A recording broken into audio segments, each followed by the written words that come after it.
Ok. Assalamu alaikum wa rahmatullahi wa barakatuh. Chers élèves de la classe de seconde C, ici FEJ, moi c'est M. Daoui Ibrahim, vous me connaissez déjà. Depuis le début de l'année, nous sommes ensemble. Nous avons interrompu le programme pour cause de crise sanitaire que vous n'ignorez pas du tout. Aujourd'hui, nous avons décidé de procéder par des séances vidéo pour terminer notre programme que nous avions déjà entamé ensemble. Donc aujourd'hui, l'activité que nous avons, c'est expression écrite. Dans cette activité-là, dans le programme officiel, nous avons deux leçons. La première leçon qui a porté sur le résumé des tests. Nous avons achevé d'ailleurs depuis le mois de janvier. Actuellement, nous sommes dans la deuxième leçon qui est le commentaire composé. Dans le commentaire composé, nous sommes au niveau de la quatrième séance. La première séance a consisté pour nous à analyser le libellé et à construire le sens du test de base sur lequel nous avons travaillé. Dans la deuxième séance, nous avons construit le sens du test, et dans la troisième séance, nous avons rédigé une partie du développement. Donc on a rédigé un paragraphe du développement. Aujourd'hui, dans la quatrième séance, nous allons rédiger un centre d'intérêt. Donc, comme vous le savez, rédiger un centre d'intérêt revient à dire que nous allons rédiger un paragraphe ou même deux paragraphes du développement. Parce que le commentaire composé, il s'est fait en centre. Et quand on a vu dans la deuxième séance la construction des centres d'intérêt, on a vu que chaque centre d'intérêt pourrait se scinder en deux sous-centres. Et chaque sous-centre correspond à un paragraphe au niveau de la rédaction. Donc ce matin, nous allons voir d'abord, avant la partie pratique, nous allons voir d'abord les contraintes de la rédaction du centre d'intérêt. On dit les exigences ou les contraintes de la rédaction d'un centre d'intérêt. Donc en grand 1, vous allez mettre la rédaction du centre d'intérêt. Voilà. Donc en petit 1, les exigences de la rédaction du centre d'intérêt. Qu'est-ce que ça dit exigence? Quand on dit exigence, ça veut dire quoi? C'est qu'il faut nécessairement pour pouvoir rédiger le centre d'intérêt. Quand on dit exigence, donc les contraintes. On ne peut pas rédiger un centre d'intérêt sans ces éléments-là. Donc ce sont les composantes du centre d'intérêt, du commentaire composé. Donc la première composante, c'est la phrase introductive. C'est-à-dire, la rédaction du centre d'intérêt revient à la rédaction du développement en lui-même. Dans la séance prochaine, Inch'Allah, nous allons voir la rédaction de l'introduction et de la conclusion. Donc dans le développement, on ne peut pas se jeter à développer les différents aspects sans procéder par la phrase introductive. C'est une sorte de petit développement, de petite introduction que nous faisons dans le développement. On appelle ça l'amorce. On doit amorcer le travail. On ne se lance pas là-dedans simplement comme ça. Quand on va arriver dans la pratique, vous allez comprendre. Ensuite, il y a la deuxième composante, qui sont les différents paragraphes. Les paragraphes sont l'équivalent des sous-centres. Tout à l'heure, je vous ai dit que dans les centres d'intérêt, on a deux sous-centres. Ça peut être deux ou trois, ça dépend de ton inspiration. Quand on est mieux inspiré, on peut aller jusqu'à trois sous-centres. Mais deux, c'est suffisant. Donc chaque sous-centre équivaut à un paragraphe. Ensuite, on passe maintenant à la dernière composante, qui est la phrase de transition. Puisque nous avons deux centres d'intérêt, pour passer d'un centre d'intérêt à un autre centre d'intérêt, il faut faire une sorte de transition. La transition, c'est quoi? C'est faire le bilan de la première partie et se projeter ensuite dans la deuxième partie. Alors donc, il y a des éléments importants qu'il faut avoir à l'esprit au moment où nous faisons notre intervention. Donc pour cela, on met nota bene. Il faut se servir des connecteurs logiques qui sont indispensables pour relier ces différentes composantes du centre d'intérêt. Ils assurent la cohérence et l'intelligibilité du texte. La cohérence, c'est-à-dire s'il n'y a pas de connecteur entre les textes, c'est comme les articulations. C'est comme l'organisme humain. S'il n'y a pas d'articulation, l'homme serait raide. Donc sans les connecteurs logiques, le texte serait vraiment pas souple, pas intéressant. On va aller dans tous les sens. Donc les connecteurs logiques ont pour objet d'assurer la cohérence. la fluidité dans votre test, l'intelligibilité, c'est-à-dire la compréhensibilité. On peut vous comprendre parce que votre test est bien structuré. Ensuite, on note aussi l'emploi de la troisième personne du singulier.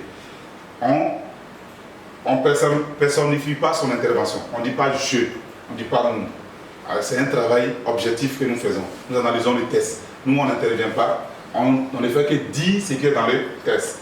Donc, on se sert des pronoms personnels de la troisième personne, il ou on. Ensuite, la transition peut être sous forme interrogative. Si on est bien inspiré, on peut faire une transition sous forme de phrase interrogative. Il faut varier aussi les tournures qui traduisent l'effet littéraire en utilisant, par exemple, exprime, traduit, renforce l'impression, met en valeur, provoque, souligne. On va le voir quand on va arriver dans la deuxième partie de notre rédaction, de notre intervention. Pardon. Donc on passe au petit 2, qui est la rédaction du centre d'intérêt numéro 1. Tout ce qu'on a dit là, ce sont les éléments qu'on doit prendre en compte pour pouvoir rédiger le centre d'intérêt. Donc on avait 2 tests. Donc pour rappel, je vais vous afficher les 2 tests pour qu'on sache où on va. C'est fait un moment qu'on n'a pas fait de cours, certainement que vous avez oublié le contenu de ces tests-là. Voici le premier test, test support numéro 1, qui est un test de Paul Éluard, qui a pour titre « Ma mort vivante ». Donc vous vous rappelez que dans ce test, on avait dit que le thème central c'est l'amour. L'amour que l'auteur a pour sa femme décédée. Voilà. Donc, le deuxième test support, c'est celui-là. Le solitaire de Malik Fall. Ce sont ces 2 tests-là qui nous orientent dans notre travail. Donc le test étant vu, on va revenir maintenant à notre introduction. L'introduction la rédaction du centre d'intérêt numéro 1. Voilà.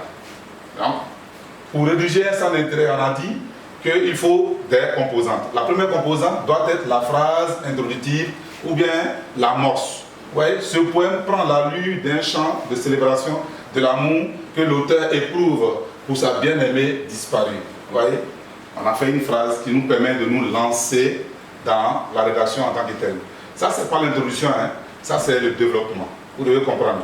On va arriver à l'introduction à la séance prochaine. Nous sommes dans le développement. On ne va pas commencer le développement sans faire une sorte d'introduction.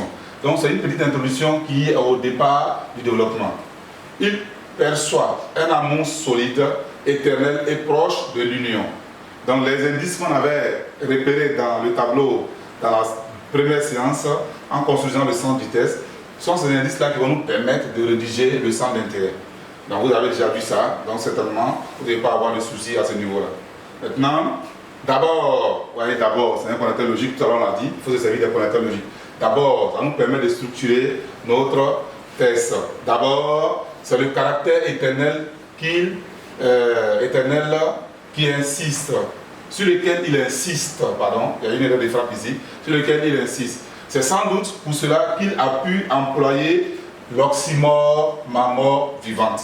On avait repéré les éléments dans le tableau, on les avait analysés et on les avait interprétés. On a vu ma mort vivante, c'est un élément qu'on avait repéré, on dit c'est un oxymore.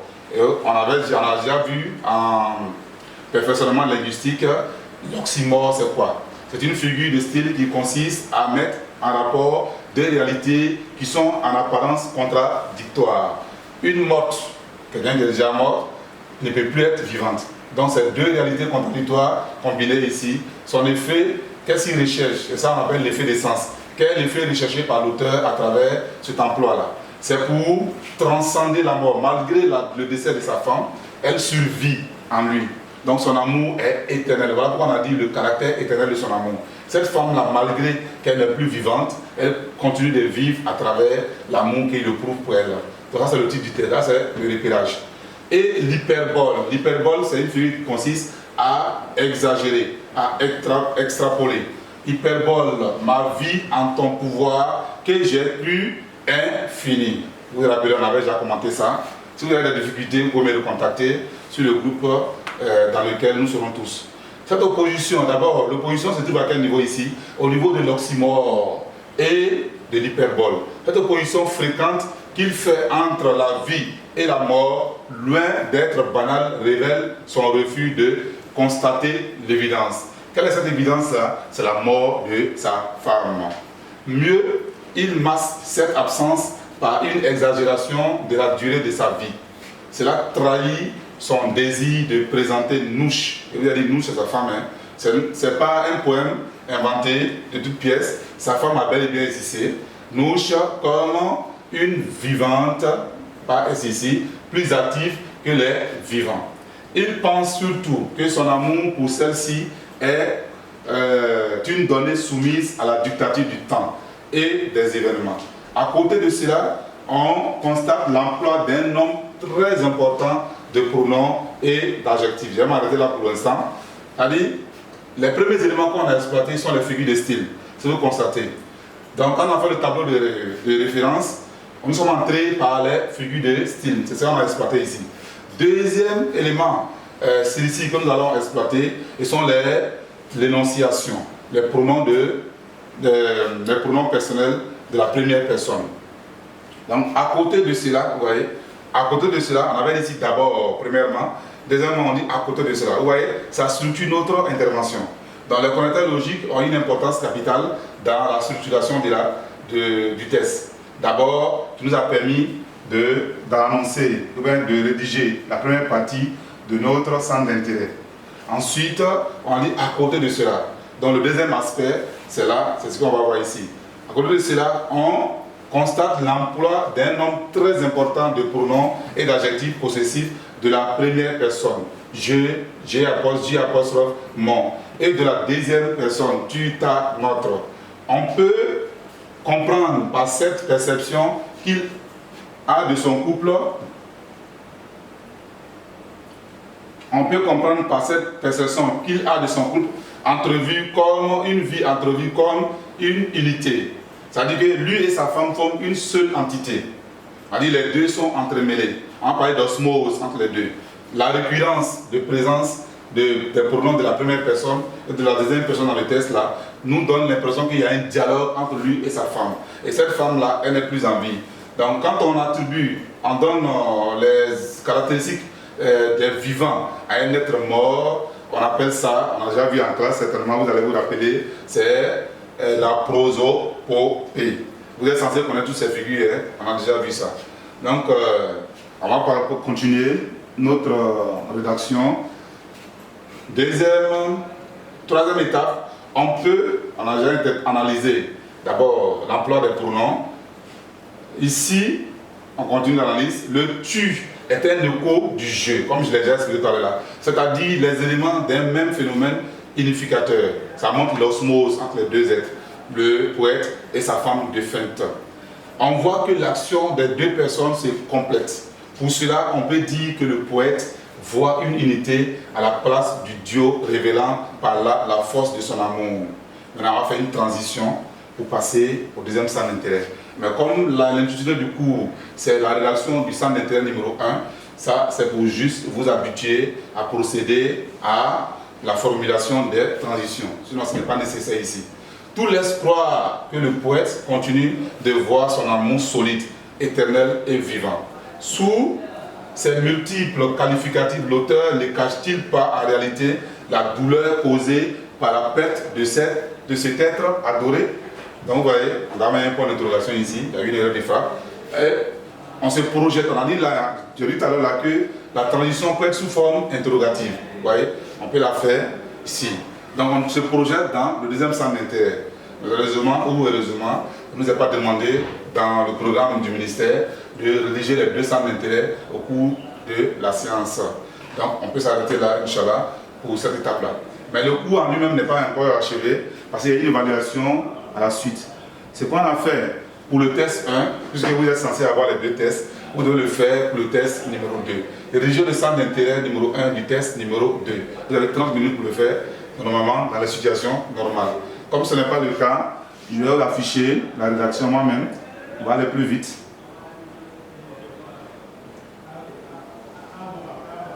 Dans la rédaction du paragraphe 1 du centre d'intérêt numéro 1 du test support numéro 2. Le test de Malik Fall. Là aussi, C'est le même procédé. On a commencé par une amorce d'abord, qui va nous permettre de nous lancer dans la rédaction à proprement parler. La condition pathétique du narrateur est perceptible à travers sa souffrance physique et morale, mais également sa condition sociale. Donc on se jette déjà dans la rédaction. Au niveau de son apparence physique, le lexique utilisé est révélateur de sa dégradation.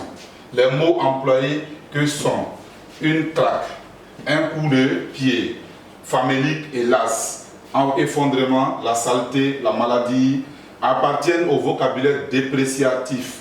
Ils nous font découvrir que le narrateur vit dans la précarité la plus exécrable.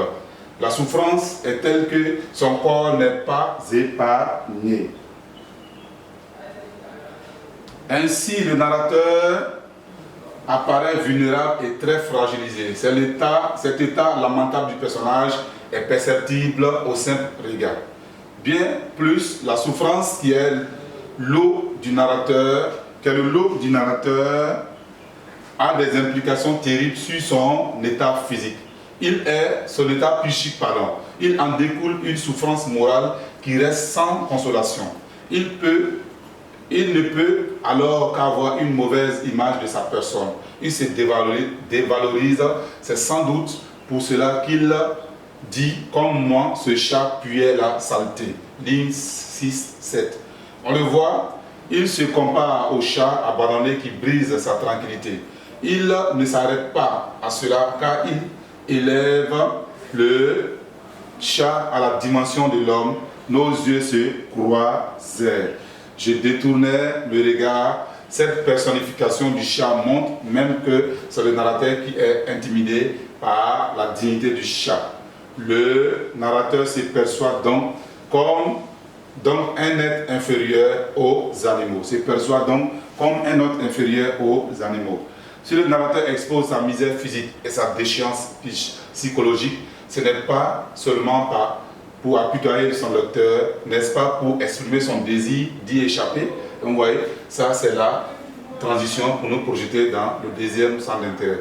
C'est vous qui deviez faire ça. Malheureusement, on ne peut pas le faire étant à la maison, donc je l'ai fait pour vous. Donc vous allez avoir le temps de revenir là-dessus. Pour ceux qui ont suivi le cours en classe, ils peuvent s'en sortir facilement, parce qu'on avait déjà fait 3 séances au préalable qui nous permettent de nous projeter dans ce cours-là. Et je vous ai remis un support qui doit vous permettre normalement de pouvoir comprendre tout ce cours-là. Voilà, Inch'Allah, on va s'arrêter là. Tu sais, salam alaikum wa rahmatullahi wa barakatuh.